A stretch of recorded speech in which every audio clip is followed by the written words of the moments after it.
Salutations, friends! I am freaking out a little bit in a positive way because I was gonna introduce you to my new little friend, this lovely tea mug, and I was gonna say it is from La Via del Tè, and La Via del Tè happens to be located in Firenze. It says here, I'm not gonna show you because then I'm gonna pour piping hot tea all over myself, but Firenze,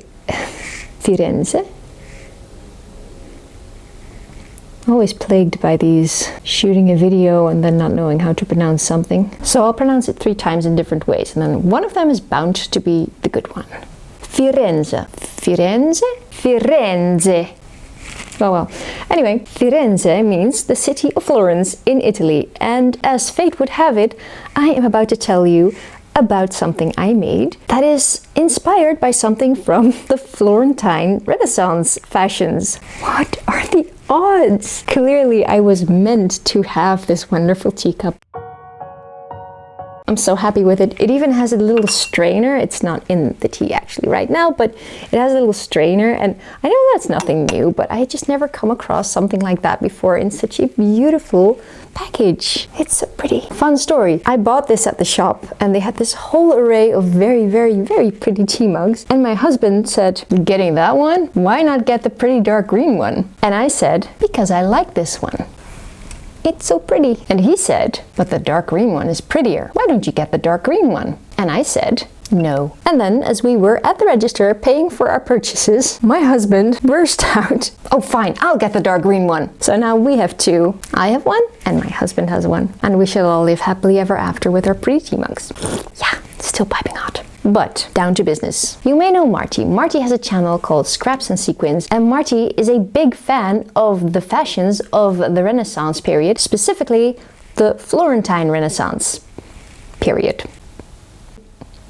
Her enthusiasm led me to go perusing the interwebs for some pictures because I was curious, and then I came across this fantastic illustration by Tadarida.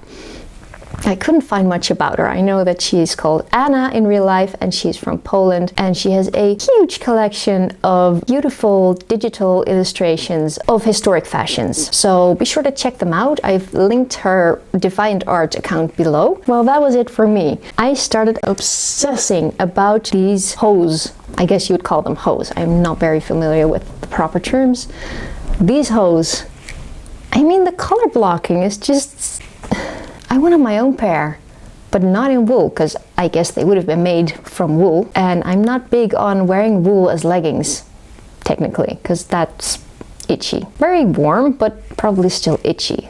So I thought, why not upgrade them a little bit? Make them into leggings, and do some color blocking with leggings and jersey fabrics. Jersey fabrics! I always forget how much I hate them. Anyway, couldn't find any jersey fabrics, because typically the fabric stores do carry jersey, but then they carry only like 1, 2, 3 colors in the exact same material. So I dropped that idea. Then I thought, what if I make it into a skinny jeans? I could just find some colored stretchy jeansy fabric and that would be fine too, right? Except that I also couldn't find enough colored stretchy jeans fabric. So back to jersey, because when I was on a trip to Middelburg, I found a store that carried just enough of the exact same jersey fabric for me to make these trousers out of. Leggings, hose, leg coverings. So, jersey after all. Here we go.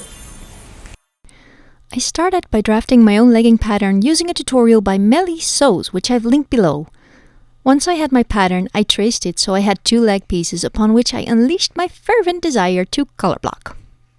Meaning I tried to divide the pattern pieces into tinier pieces resembling the ones in the man's hose in the artwork.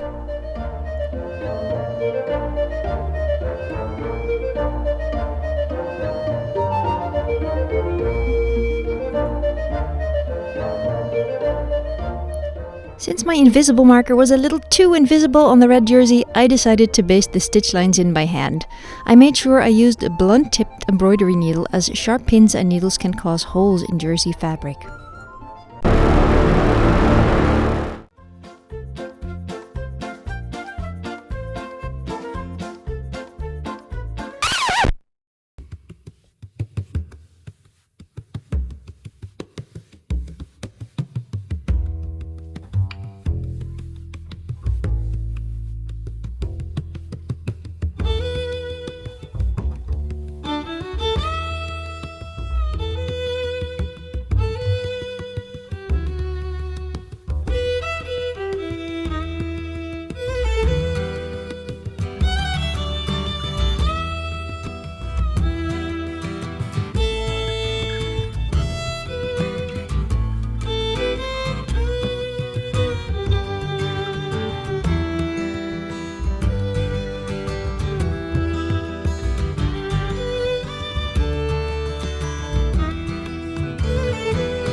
Progress! It was at this point that I started to think this could actually work, and I got even more enthusiastic and excited about my history-bounding leggings.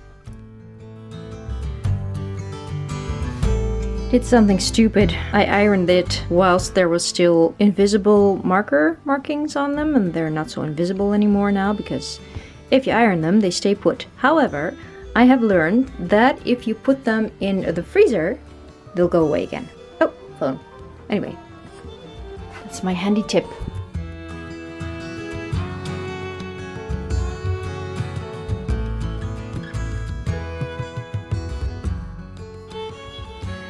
There we go. Second leg is sort of done. The fit is real good, but I am less pleased with this. I don't know how this happened. Clearly my brain has not coped well with the challenges of piecing this pattern.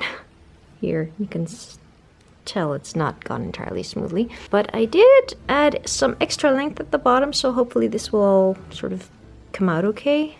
Just have to even it up. But this, I'm not so sure I'm gonna do this, because this one did come out fine. But if I had matched these up, then these would not have matched up. And I am more keen to get... Oh, hang on a second. Oh, I see. Oh, I see now what I did wrong. Crap. This is supposed to go here. I just sort of mindlessly matched these up together, but I should have put this one here. See what I mean? Oh, it all makes sense now. I'm gonna rip it out and redo it. Oh, that's gonna be a pain.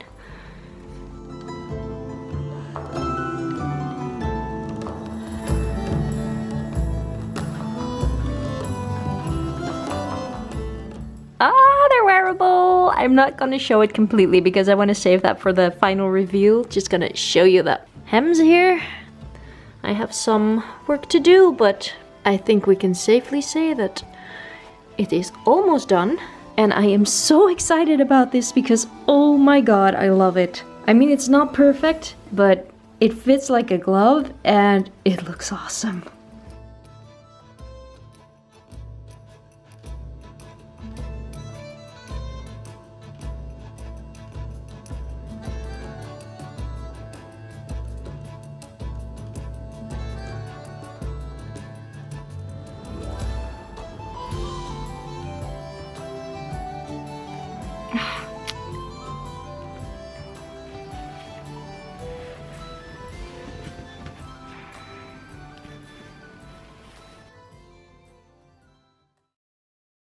Reveal time! What can I say? I'm pretty happy with them. I had anticipated that the jersey seams would be really bulky and ugly, but they actually turned out pretty neat, especially considering that my hand stitching wasn't perfect by a long shot. These leggings, in combination with my previous project, the Gunny Saxoween dress, has done a lot to make me look way more favorable upon knitted fabrics than I did, say, 2 or 3 months ago, and I will definitely be using it more in the future. Thanks for watching. If you like this video, please consider giving it a thumbs up, leaving a comment, and or subscribing to my channel to stay updated on future sewing and crafting shenanigans. Bye!